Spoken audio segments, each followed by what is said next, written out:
नमस्कार आप सभी को आज संस्कृत के ये 8वें पड़ाव पे बहुत बहुत स्वागत। सर्वेशाम अधिक अधिक स्वागतम। और आज जब हम संस्कृत के 8वें पड़ाव पे पहुँचे हैं तो बहुत कुछ हमने सीखा है और घर पे हमने प्रयत्न भी किया है। एक ऐसा भी मार्गदर्शन हो सकता है कि हमने ऐसा निश्चित किया है कि हम रात के 8 बजे से लेके 8:30 बजे के बीच में घर के सभी सदस्यों के साथ संस्कृत में ही बात करेंगे। वयम सर्वे संस्कृते वार्तालापम कुर्मः। सर्वेषाम् अपि संस्कृतेन आनंदेन भाषाभ्यासस्य प्रयत्नं कुर्वन्तु। तो आज हमें संस्कृत का आगे अभ्यास जो करना है उसको आगे बढ़ाते हुए आज हम अपना गान से संस्कृत और हिंदी गान से शुरुआत करेंगे। देश से है प्यार तो हर पल ये कहना चाहिए, मैं रहूं या ना रहूं भारत ये रहना चाहिए। देश तोस्ति प्रेम चेत कथनीय में तत्सर्वदा, स्यामहं वा न यदि भारतमिदं भाव्यं सदा। सिलसिलाए बाद मेरे यूं ही चलना चाहिए, मैं रहूं या ना रहूं भारत ये रहना चाहिए। शृंखला मत्त परम चलनीया एषा सर्वदा, स्यामहं वा न यदि भारतमिदं भाव्यं सदा। शत्रु से कह दो जरा सीमा में रहना सीख ले, ये मेरा भारत अमर है सत्य कहना सीख ले। भक्ति की इस शक्ति को बढ़कर दिखाना चाहिए, मैं रहूं या ना रहूं भारत ये रहना चाहिए। देश से है प्यार तो हर पल ये कहना चाहिए, स्यामहं वा न यदि भारतमिदं भाव्यं सदा, भारतमिदं भाव्यं सदा। मैं रहूं या ना रहूं भारत ये रहना चाहिए, सिलसिला ये बाद मेरे यूं ही चलना चाहिए, मैं रहूं या ना रहूं भारत ये रहना चाहिए। हमारे फोकस में, हमारे मध्य में, हमारे ध्यान में, हमारे ध्येय में, हमारी महत्वाकांक्षा में हमारा देश, हमारे देश के प्रति प्यार, हमारी राष्ट्रनिष्ठा जो कि 26 जनवरी 15 अगस्त को नहीं हर दिन रहती है, अमर रहती है, हमेशा के लिए रहती है और आने वाली पीढ़ी में भी हमेशा के लिए रहेगी। क्यों? क्योंकि भारत वो एक बाउंड्री नहीं है, भारत एक देश नहीं है, भारत एक समझ है, भारत एक वृत्ति है, भारत एक आउटलुक है, भारत दृष्टिकोण है, भारत जीवन जीने का मकसद है, भारत संस्कार है, भारत पवित्रता है, भारत मिट्टी है, भारत सेवा है, भारत निस्वार्थता है। तो ये जहां जहां पे भी होगी वह भारत है। इसीलिए भारत को हम मर्यादा में नहीं बांध सकते, भारत वो पूरा विश्व है। इसी के साथ आज का वर्क शुरू करते हैं। ठीक है, जैसे हमने देखा कि संबंधवाचक शब्द, संबंध दर्शक शब्द, मैं आपका काम कर रहा हूँ, मैं युवती का पुस्तक पढ़ रहा हूँ, मैं युवान का पुस्तक पढ़ रहा हूँ, मैं भगवान का वचन सुन रहा हूँ, ये सभी जो है वो सभी संबंध दर्शक, मालिकी दर्शक शब्द है। तो वैसे ही हमें दिशा दर्शक जो शब्द है वहाँ पे भी षष्ठी विभक्ति का उपयोग होता है। मम वामतः, मम दक्षिणतः, मम पुरतः, मम पृष्ठतः, मम उपरि, मम अधः। ठीक है, इस प्रकार से भी वाक्य बन सकते हैं, है ना।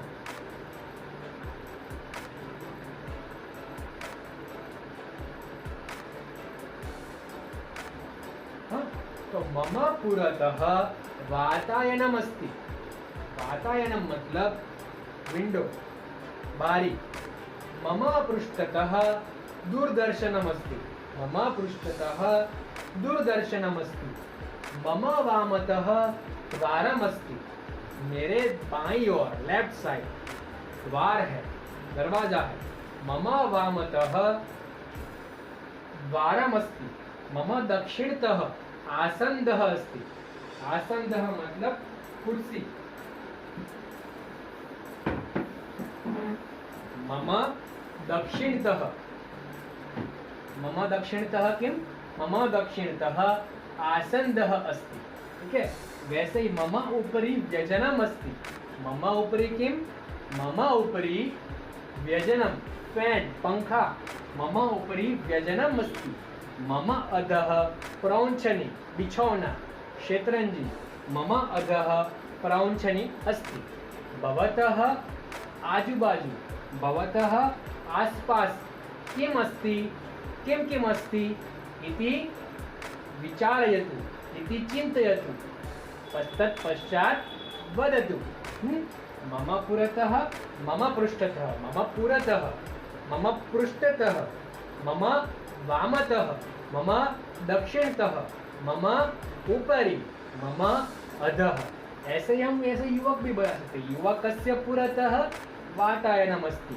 युवत्याः पृष्ठतः दूरदर्शनम् अस्ति। गुरोः वामनतः द्वारम् अस्ति और कवेः दक्षिणतः आसन्दः अस्ति। मातुः उपरि व्यजनम् अस्ति। पितुः अधः प्रौञ्चनी अस्ति। तो यहाँ पे षष्ठी विभक्ति का उपयोग करते हुए हम वहाँ पे बना सकते हैं। ठीक है, फिर हम इस प्रकार से भी बना सकते हैं, जैसे कि भवती। भवती के संग भी हम लिख सकते हैं। जैसे वाक्य है,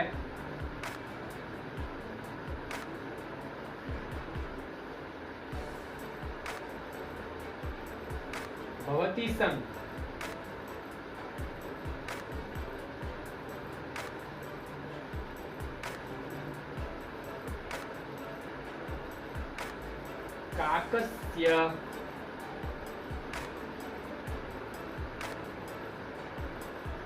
काकस्य बहु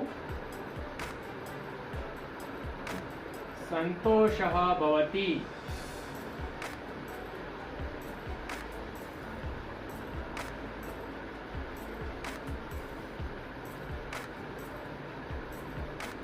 काकस्य अथवा ममस, मम अतीव पिपासा भवति। वैसे ही बन सकता है युद्धे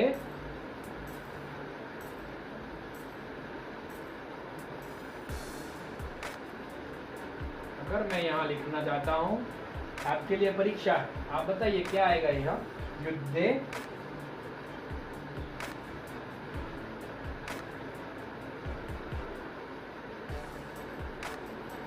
अतीव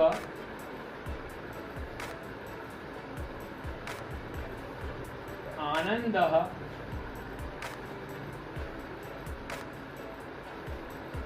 भवति मतलब हमको पता है, भवति मतलब बनता है, होता है ना?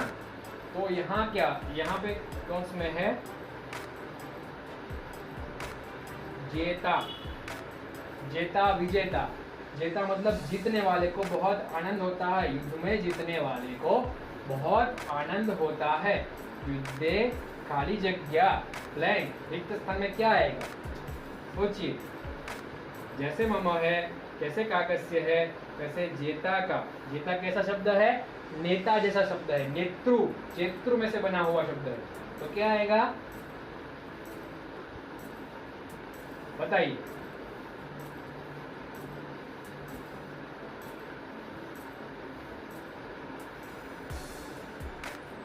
जेतुहु, ठीक है। और मैं ऐसा लिखना चाहता हूं, ठीक है। तो इस प्रकार से हम बना सकते हैं। भवती संग काकस्य बहु संतोषः भवति, बहुत संतोष हुआ, तो वहां पे काकस्य बहु संतोषः भवति, काकः बहु संतोषः भवति नहीं आएगा, तो भवती संग ऐसा कर सकते हैं। मुझे बहुत पिपासा मतलब प्यास, तरस, प्यास लगी है, वहां पे भी हम भवती संग षष्ठी विभक्ति का उपयोग कर सकते हैं। तो हम नियम षष्ठी विभक्ति के लिखेंगे। तो षष्ठी विभक्ति के नियम क्या होंगे? षष्ठी विभक्ति के नियम होंगे संबंध दर्शक। अहम युवकस्य पुस्तकम पठामि, तो युवकस्य संबंध दर्शक।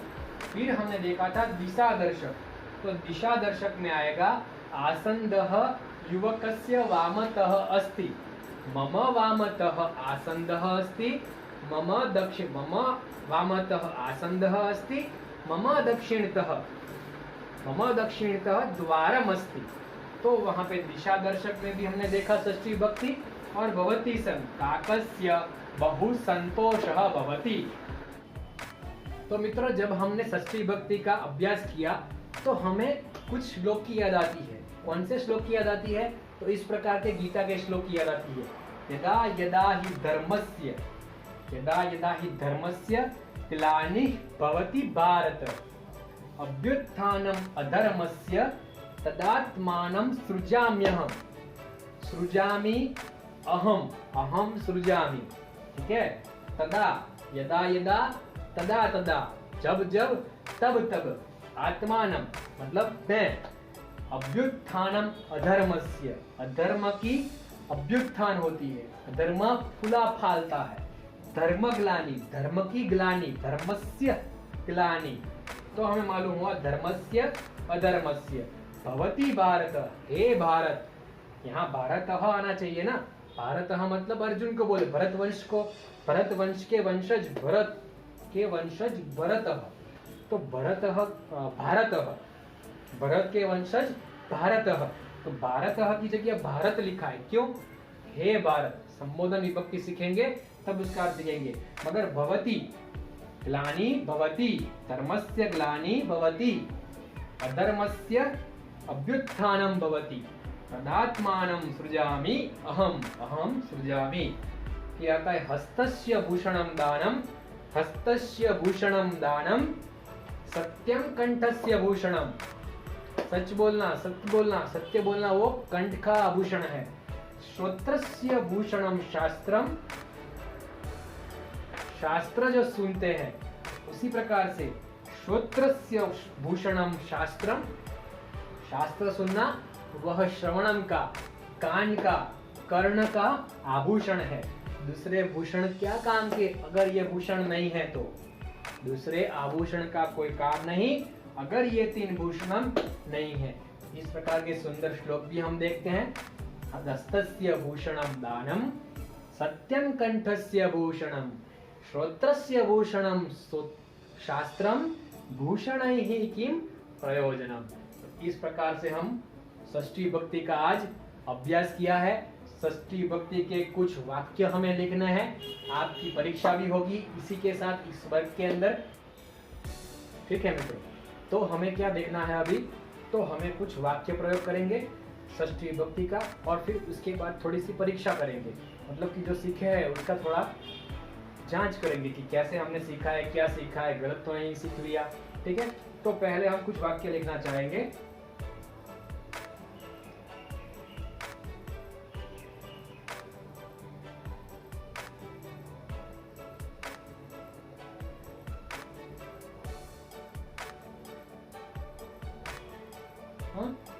खाली जगह राजधानी दिल्ली, तो क्या आएगा रिक्त स्थान में?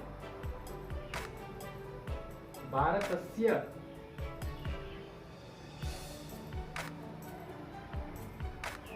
है ना। फिर दूसरा वाक्य लेते हैं।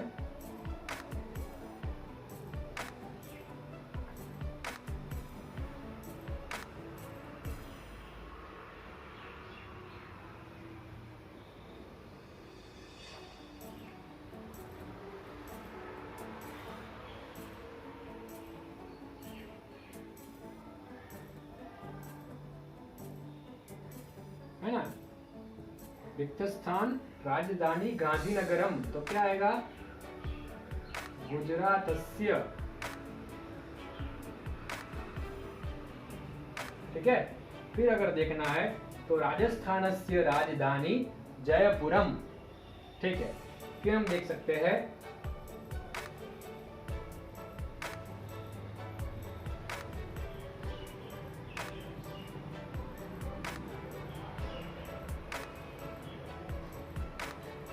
खाली जगह स्नेह अतुलह। यहाँ पे हम लिखते हैं प्रथमा विभक्ति मातृ में से बना हुआ माता शब्द है, तो क्या आएगा यहाँ पे माता स्नेह अतुलह, नहीं मातुः स्नेह, माता का स्नेह अतुलनीय है, मातुः स्नेह अतुलह।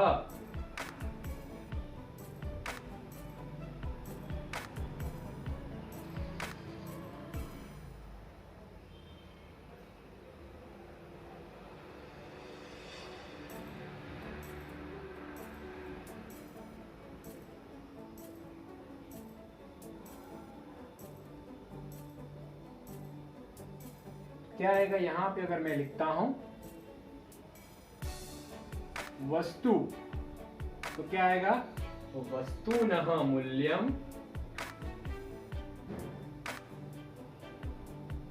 अधिकम। ठीक है ना। फिर अगर लेना है श्री कृष्ण। ठीक है। फिर अगर आगे का वाक्य लेते हैं, पांचवा वाक्य आप लिखते जाइएगा, लिख रहे हैं ना आप? ठीक है, लिखते जाइए, आप स्क्रीनशॉट ले सकते हो। ये पांचवा वाक्य में लेना है श्री कृष्णः कस्य कस्य अस्ति, किसके किसके है श्री कृष्णः, तो किसके किसके क्या है, तो अर्जुनस्य सारथी कः, अथवा तो श्री कृष्ण कस्य सारथी ही, तो क्या आएगा अर्जुनस्य सारथी ही, श्री कृष्ण अर्जुनस्य सारथी ही। कस्य पुत्रः श्री कृष्णः, कस्य पुत्रः श्री कृष्णः, तो क्या आएगा वसुदेवस्य पुत्र। हमने क्या पूछा है कस्य, अगर कस्यः पूछा होता तो देवक्यः अथवा यशोदायाः, है ना। वसुदेवस्य पुत्र श्री कृष्णः, कस्याः पुत्रः श्री कृष्णः, कस्याः पुत्रः श्री कृष्णः,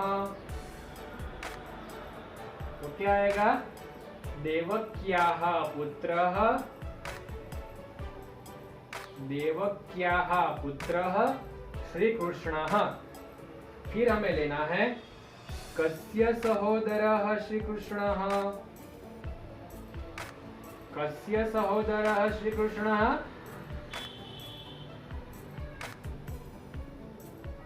बलरामस्य सहोदरः श्री कृष्णः।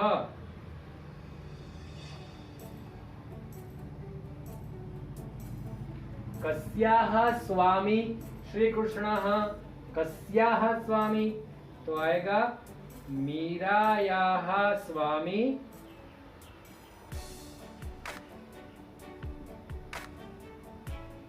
श्री कृष्णः। आप लिखते जाइए, है ना।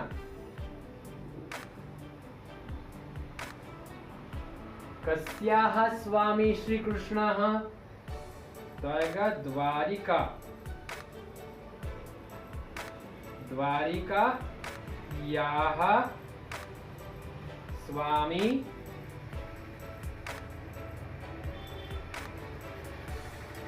श्री कृष्णः,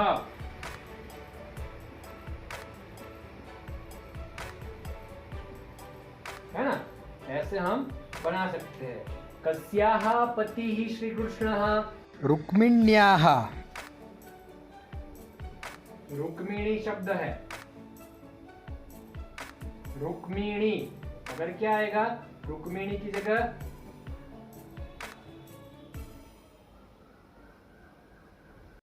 रुक्मिण्याः पतिः श्रीकृष्णः। ठीक है, तो कृष्णः कस्य कस्य अस्ति? अस्य अस्य अस्ति। ठीक है, फिर हमें लिखना है खाली जगह संयोजनेन, पांचवा सेंटेंस, संयोजनेन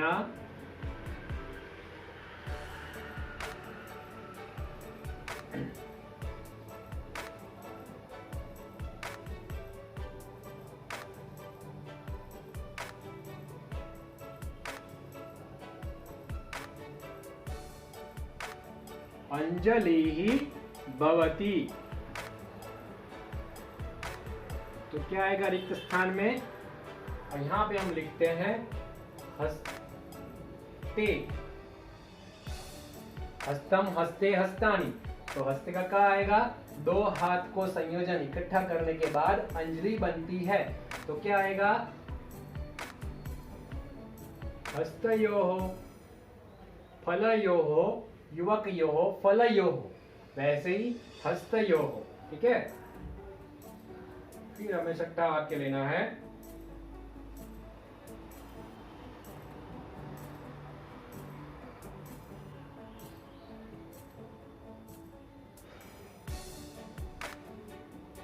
खाली जगह रिक्त स्थान पिता श्री कृष्णः। यहाँ पे इनटू ब्रैकेट है, इसका इस्तेमाल करके बनाना है आवाम। हम दोनों के पिता, झगड़ता क्यों है? हम दोनों के पिता श्री कृष्ण है। तो क्या आएगा? आवयोः। ये प्रथमा विभक्ति है और ये षष्ठी विभक्ति है। आवयोः जवाब आएगा, है ना। फिर हम लेना चाहेंगे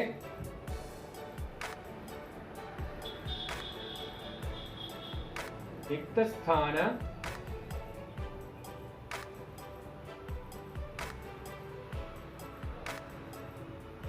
तयोः, है ना। आवयोः जैसे तयोः तेषां, तस्य तयोः तेषां। तयोः मतलब वो दोनों की, तयोः वो दोनों की मित्रता मतलब मैत्री, मित्रता मतलब मैत्री। वो दोनों मित्र की, तो वो दोनों मित्र की तयोः मित्रयोः। मैत्री जग प्रसिद्धा, मित्रता जग प्रसिद्धा, मैत्री जग प्रसिद्धा। ठीक है, फिर हम ले सकते हैं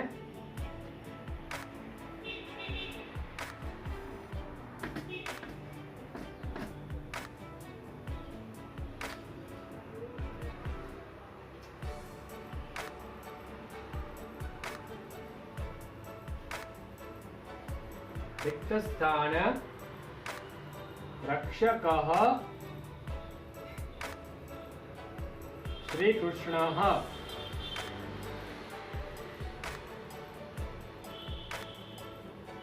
तो क्या आएगा? रिक्त स्थान रक्षकः श्रीकृष्णः। यहाँ पे है पांडवाः, पांडवः, पांडवोः, पांडवाः, है ना। पांडवः, पांडवौ, पांडवाः, युवकः, युवकौ, युवकाः, पांडवाः, पांच पांडव, पांडवाः, रक्षकः श्रीकृष्णः। ऐसा आएगा? नहीं, ये प्रथमा विभक्ति है। पांडवों के, तो क्या आएगा? पांडवानाम।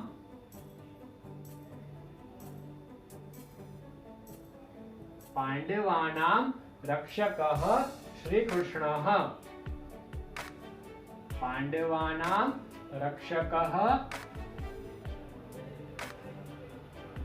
श्रीकृष्णः, है ना।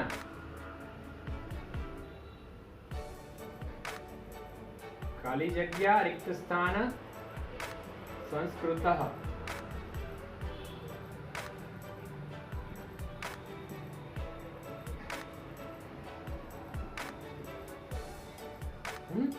यहाँ पे है वयम, तो क्या आएगा? वयम आएगा? वयम आएगा ना? नहीं, वयम नहीं आएगा। वयम भाषा संस्कृतम नहीं बोल सकते, अस्माकं भाषा संस्कृतम। तस्मत् सर्वनाम बहुवचन है ना, अहम, आवाम, वयम प्रथमा विभक्ति, तो उसकी षष्ठी विभक्ति होगी आवा वयम की अस्माकम, अस्माकम भाषा संस्कृतम। ठीक है, फिर हम लेते हैं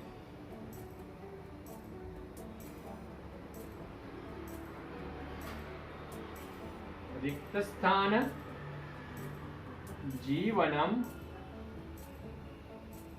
परोपकारार्थम, परोपकारार्थम, किसका जीवन परोपकार के लिए है?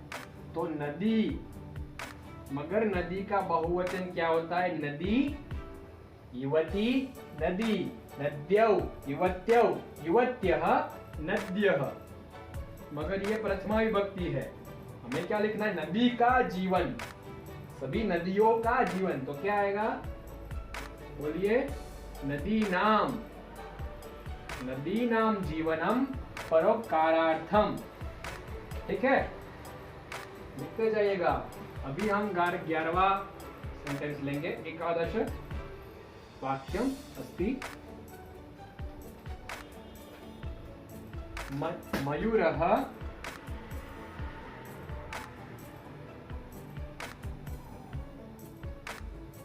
मयूराः रिक्तस्थान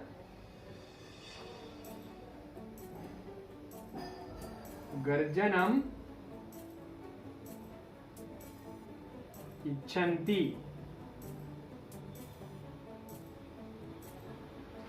तो क्या आएगा? यहां पे मैं लगता हूं मेघाः, मेघः, मेघौ, मेघाः, बादल, बारिश गरजाने, बारिश बरसाने वाले बादल।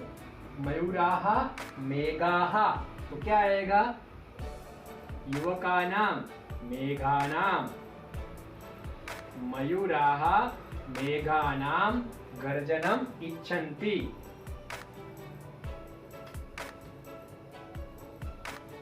12वां सेंटेंस है पंडितः रिक्तस्थान रचनां करोति, इंटू ब्रैकेट है नाटकानि, नाटकम, नाटके, नाटकानि, प्ले। तो नाटकानि मतलब उसका क्या आएगा? फलम, फले, फलानि, फलस्य, फलयोः, फलानाम, तो नाटकानाम, है ना? शुद्धम, समीचीनम। आगे बढ़ते हैं 13वां सेंटेंस की तरफ।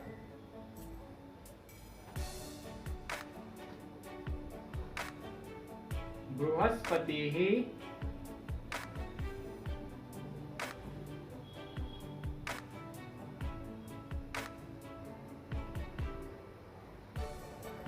बृहस्पतिः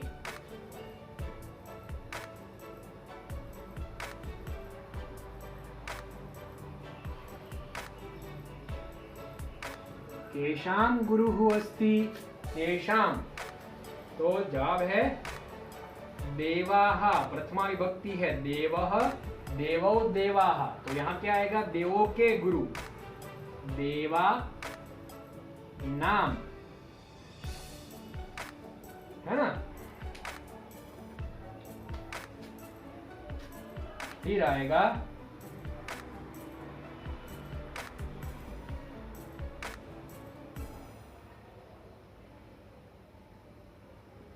अहम सेवां करोमि। केषां सेवां करोमि? किन लोगों की सेवा करते हो आप? अहम गुरवः, प्रथमा विभक्ति है, तो क्या आएगा? गुरूणाम, दीर्घ आएगा, गुरूणाम सेवां करोमि। कोई पूछेगा यहाँ आपने ऐसा किया, यहाँ आपने ऐसा किया, गर्जनम में ऐसा नहीं कर सकते? नहीं कर सकते, क्योंकि यहाँ पीछे स्वर है अ, आ, ई, उ, अम, ऐ, अंग, अह। ऐसे जो वाक्य, ऐसे जो शब्द आते हैं, ऐसे जो अक्षर आते हैं पीछे, उसके आगे हम अनुस्वार नहीं कर सकते, हमें ऐसा ही करना है, गर्जनम। ठीक है, ओके, आगे बढ़ते हैं।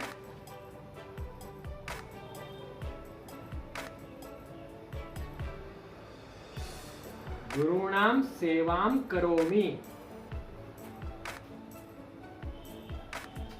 माता रिक्तस्थान पालनम करोति। यहां पे हम लिख रहे हैं अपत्य। अपत्य मतलब बच्चा, मगर कौन सा शब्द है? पुल्लिंग है, स्त्रीलिंग है कि नपुंसकलिंग है? तो अभी मालूम हो जाएगा। देखिए आप, मैंने प्रथमा विभक्ति का लिखा वाक्य अपत्यानि, तो क्या आएगा? अपत्यानि मतलब नपुंसकलिंग बहुवचन शब्द, मतलब अपत्य शब्द नपुंसकलिंग है। अपत्यम, अपत्ये, अपत्यानि, तो क्या आएगा? माता बच्चों को पालती है, बच्चों को, तो क्या आएगा?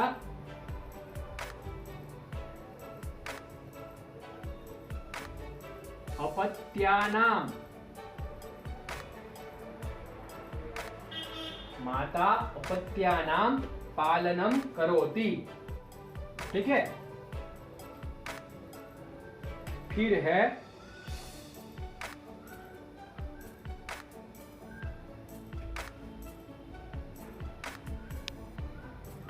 अनुसरणेन, रिक्तस्थान अनुसरणेन, यह विभक्ति है, वो सीखेंगे। अनुसरणेन जीवने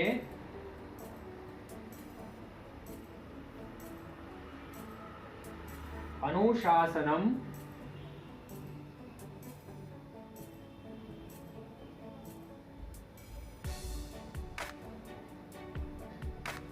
अनुशासनम भवति। इंटू ब्रैकेट प्रथमा विभक्ति है नियमाः। नियम अगर अनुसरते हैं, जीवन को नियमबद्ध करते हैं, तो अनुशासन जीवन में आता है और विकास होता है। खेल के लिए भी कुछ नियम रखने पड़ते हैं, तो खेल खेलने में मजा आता है। जीवन जीने के लिए भी कुछ नियम रखने पड़ते हैं, तो जीवन जीने का मजा आता है।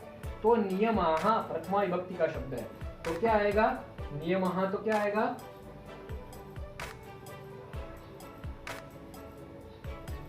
बहुत सारे नियम चाहिए ना, एक नियम नहीं चलेगा, तो नियमानाम।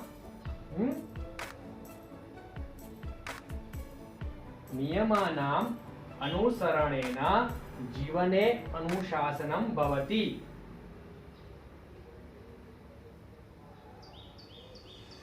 पद्यत्वे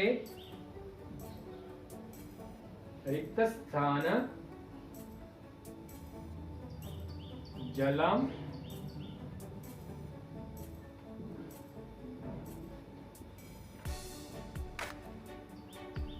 कलुषितम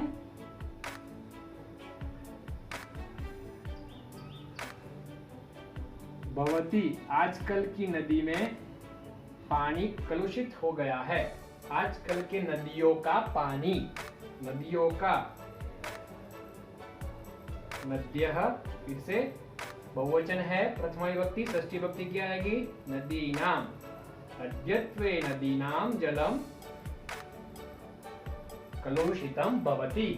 ठीक है, तो हम ऐसे वाक्य की एक्सरसाइज किया, स्वाध्याय किया है, और इसके बाद हमें परीक्षा षष्ठी विभक्ति की देनी है। तो वाक्य लिखते जाइए, रिक्त स्थान करेंगे और मूल शब्द प्रथमा विभक्ति का लेंगे।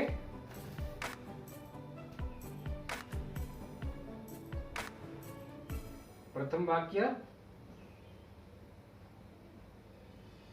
रिक्त स्थान नाम संदेशः। यहां पे है पत्रिका शब्द।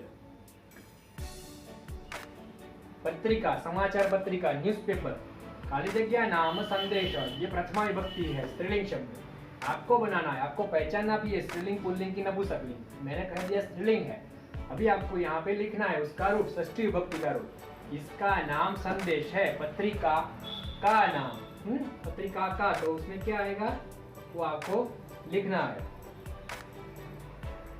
आप पहले वाक्य लिख लीजिए मेरे साथ में। हाँ, नाम रिक्त स्थान नाम सरस्वती। तो यहाँ पे हम लेंगे देवी। हाँ, देवी का नाम सरस्वती है, संस्कृत में देवी है, तो हमें मालूम होना चाहिए कैसे बनाएंगे हम। हाँ, तीसरा वाक्य आप लिखते जाइएगा साथ में, फिर ये मुझे नया भी लिखना है वाक्य। मैं इसको इरेज करने वाला हूँ, भूसने वाला हूँ।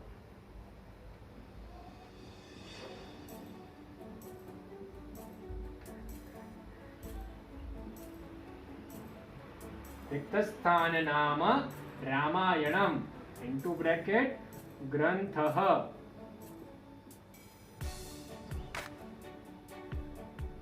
चतुर्वाक्य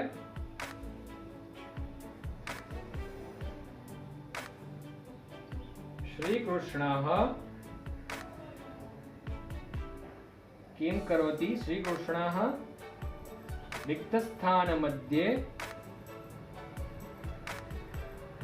अर्जुनस्य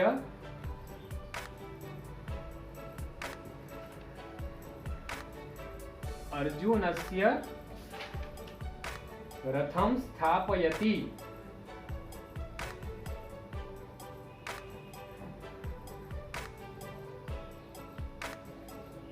कितना बढ़िया वाक्य है। श्री कृष्ण दो सेनाओं के बीच में अर्जुन का रथ स्थापन कर रहे हैं। तो क्या यहाँ पे मैं लिख रहा हूं सेने, तो आपको सेने का रूप लिखना है। ठीक है, ये लिख लिया आपने, आप लिख लीजिए। ठीक है, तो स्क्रीनशॉट निकाल लीजिए और लिख लीजिए। वीडियो पॉज करके लिख सकते हो।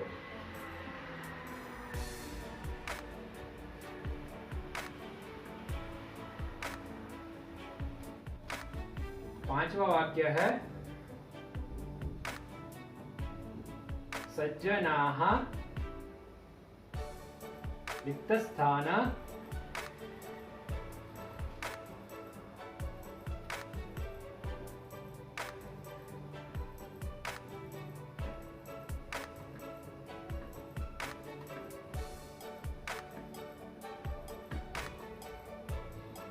इनटू ब्रैकेट है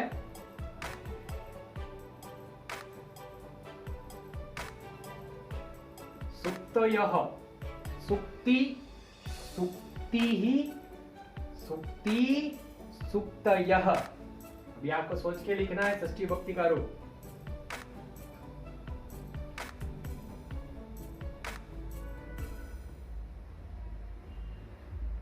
पिता,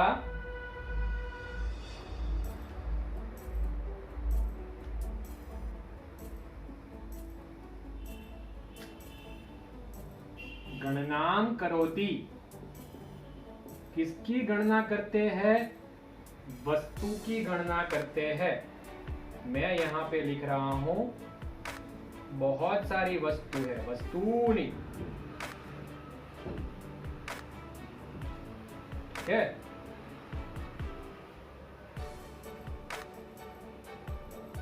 सातवां वाक्य है वयम रिक्तस्थान वचनम शृण्मः।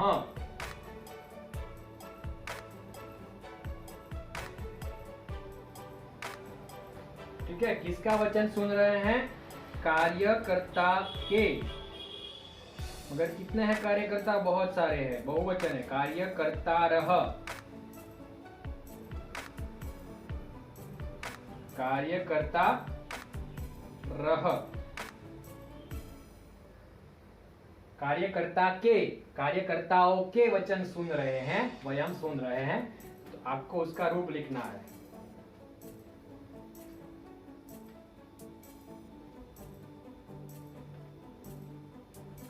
कार्यकर्ता रह उसकी षष्ठी विभक्ति लिखनी है। ठीक है, फिर 8वां वाक्य है सभायाम, जैसे वाटिकायाम था वैसे सभा है। सभायाम रिक्त स्थान ध्वनि ही अधिकः अस्ति।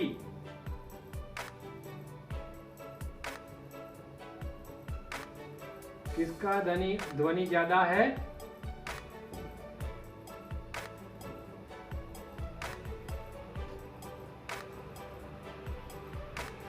वाद्यानि। वाद्य मतलब संगीत के साधन, वाद्यानि बहुत सारे साधन। आपको रूप पहचान के यहाँ पे उसका षष्ठी विभक्ति का प्रयोग लिखना है। सभायाम वाद्यों के आवाज। 9वां वाक्य वयम प्रतिदिनम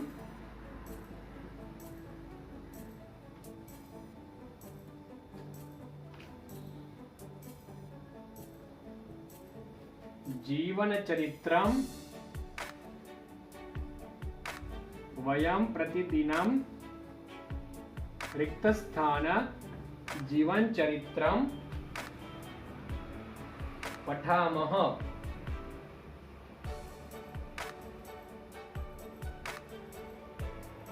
इंटू ब्रैकेट है प्रथमा विभक्ति का रूप।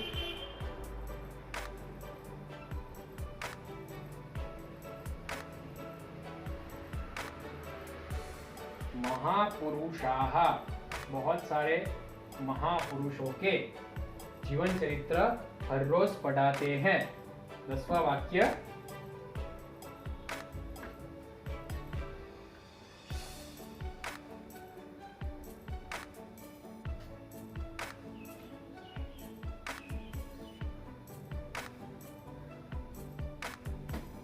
रिक्त स्थान ऐक्यम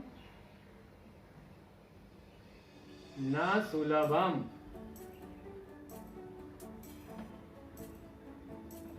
इंटू ब्रैकेट है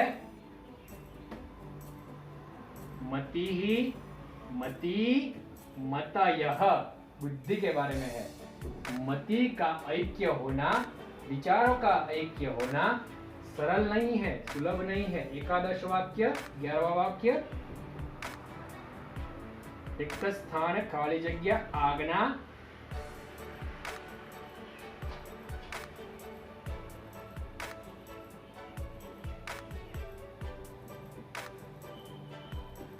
पालनीया। यहाँ पे है गुरवः, गुरु की आज्ञा पालन करनी चाहिए। ठीक है, तो आपका 11 सेंटेंस का परीक्षा हो गया। तो आपके 11 वाक्य की परीक्षा है षष्ठी विभक्ति की, वो आप लिख दीजिए। कुछ प्रश्न है तो आप कमेंट बॉक्स में लिख सकते हैं, इसके जवाब भी कमेंट बॉक्स में लिख सकते हैं, या तो हम अगली बार रिवीजन भी कर सकते हैं अगर समय मिलेगा तो। मगर काफी लंबा वर्ग हो गया है और हमें एक लघु कथा भी सुननी है, तो आज की लघु कथा सुन के आज का वर्ग हम पूर्ण करेंगे। ठीक है, तो मित्रों जैसे हमने षष्ठी विभक्ति का आज पूरा पुनरावर्तन किया है, उसकी हमने एक्सरसाइज स्वाध्याय किया है, उसके बाद तत्पश्चात हमने इसकी परीक्षा भी की है, हमने परीक्षा लिखी भी है, और उसके बाद हम द्वितीय विभक्ति का थोड़ा सा अल्पाहार करेंगे, थोड़ा सा परिचय लेंगे और फिर आज का वर्ग पूर्ण करेंगे। तो हम आज तक ऐसा बोलते थे कि युवकः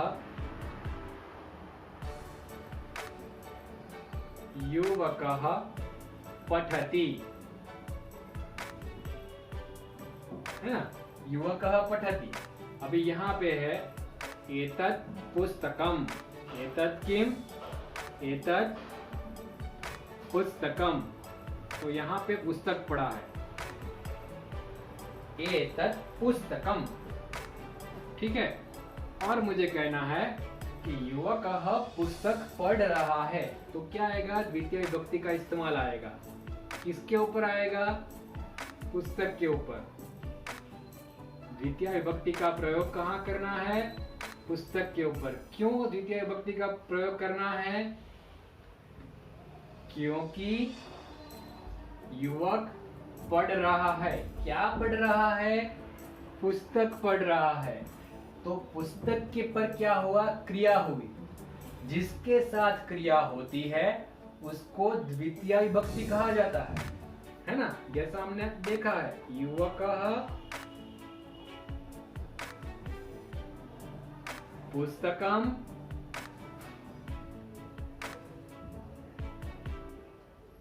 युवकः पुस्तकं पठति, गुरुः ग्रंथं पठति, कविः काव्यं रचयति,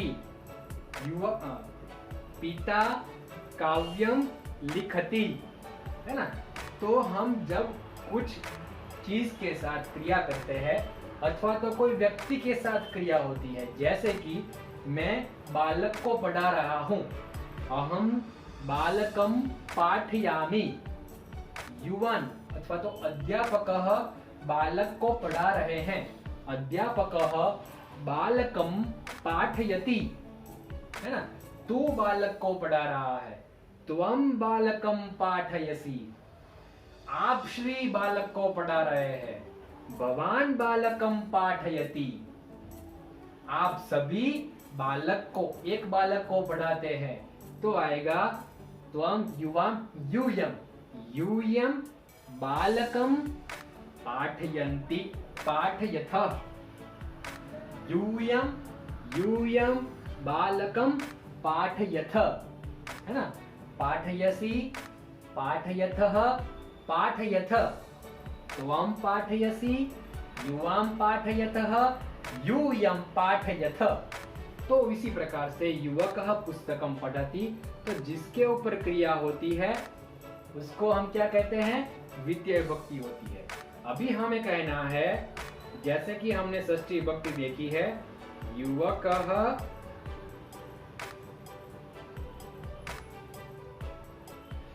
गुरोः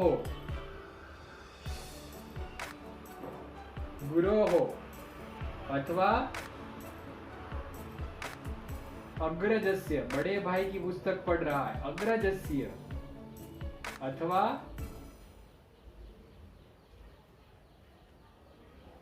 भगिन्याः, किसकी पुस्तक पढ़ रहा है?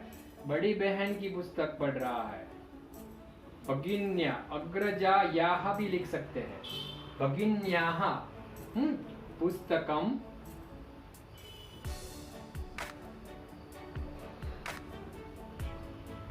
पठति, युवकः पुस्तकम पठति। तो हमको मालूम है कि षष्ठी विभक्ति हमने देखी है उस प्रकार से है, मगर मुझे इसके ऊपर फोकस करना है। तो युवकः पुस्तकम पठति, युवकः गुरोः पुस्तकम पठति, मगर युवकः गुरु के 2 पुस्तक पढ़ रहा है, तो युवकः गुरोः पुस्तके पठति, और बहुत सारे पुस्तक पढ़ रहा है, तो युवकः गुरोः पुस्तकानि पठति।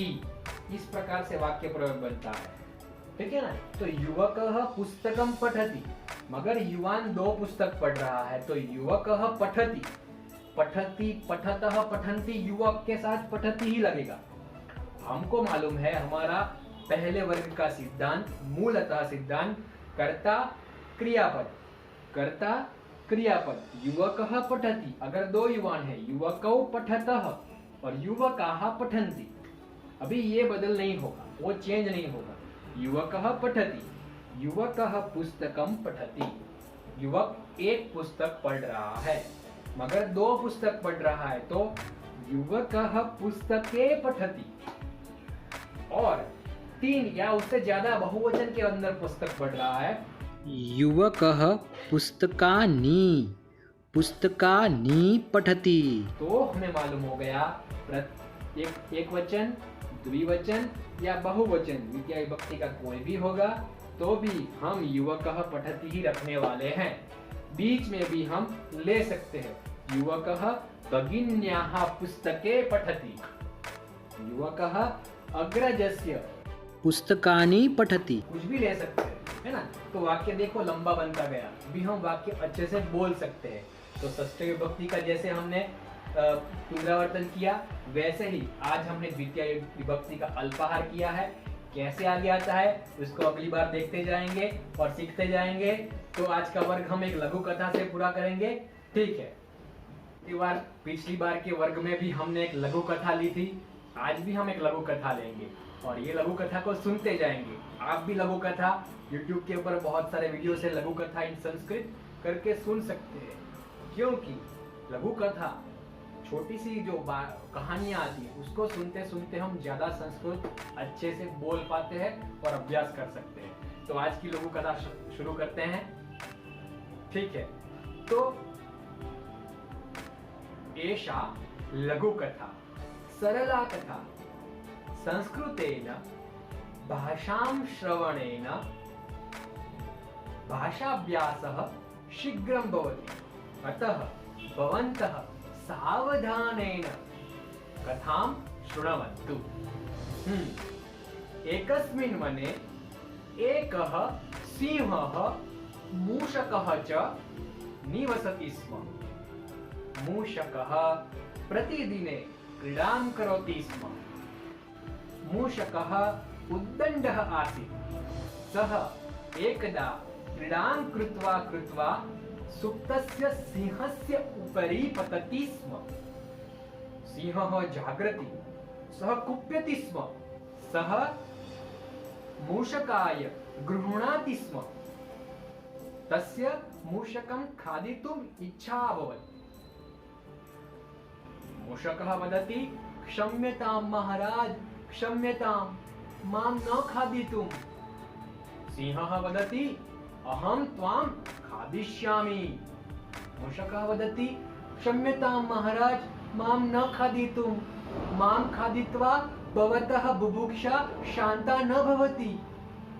यदि भवान् मां तक्षति तर्हि कदाचित् अहं त्वां सहायं कर्तुं शक्नोमि।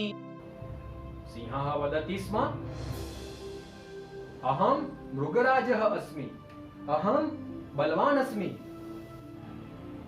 त्वं मां साहाय्यं कथं करिष्यसि, गच्छ। किन्तु तत्पश्चात् एकदा सिंहः आखेटकस्य जाले पतति स्म। अतः सिंहः प्रार्थनां करोति स्म। सः उच्चैः गर्जन्ति, रक्षतु मां, रक्षतु। सिंहस्य ध्वनिं श्रुत्वा मूषकः आगच्छति स्म। सः आखेटकस्य जालं कर्तयित्वा सिंहस्य रक्षणं करोति स्म। सिंहः अति आनन्देन मूषकेन सह मैत्रीं करोति स्म। तनिष्ठः मूषकः आम् खलु? नास्तु, बलिष्ठः मूषकः। कथां श्रुत्वा का शिक्षा मिलति इति टिप्पणीं कृत्वा वदति। आप ये कथा में से क्या मैसेज, क्या बोध लिया, उसको टिप्पणीं कृत्वा मतलब कि आप कमेंट बॉक्स में लिख के भेजिए। तो मित्रों, आज के लिए इतना ही। आगे के वर्ग में मिलते जाएंगे और द्वितीय विभक्ति को आगे सीखते जाएंगे और साथ में द्वितीय विभक्ति का स्वाध्याय करेंगे, परीक्षा भी करेंगे और अपने आप को आगे बढ़ाते हुए फिर काल को लेंगे, काल को सीखेंगे, आज्ञान, भविष्य काल, भूतकाल भी हमें सीखना है। तो मिलते रहेंगे और इसी के साथ ही आज का वर्ग पूर्ण करते हैं। सर्वेषां खूब खूब धन्यवादः। सर्वेषां शुभ दिनम, शुभ रात्रि।